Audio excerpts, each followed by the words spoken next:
Yes, because there are rumors na kayong dalawa raw ay may relasyon. Your comment on that?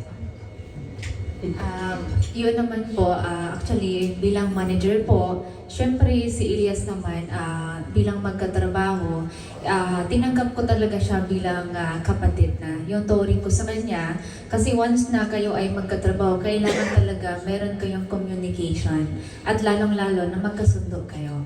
So, bilang kapatid, yes, pero bilang yung mga kontrobersiya, hindi po yun totoo. May asawa po ako. Yeah. Yung lahat ng mga nag-trending ngayon, hindi po mga agaw si Miss Beverly. So, yun na po yun. Second question po, parang sinasabi po nila na may alitan po kayo ng asawa na parang ikaw po yung dahilan kaya hindi maging maayos yung manager-talent relationship. Your thoughts on that? Yun naman po,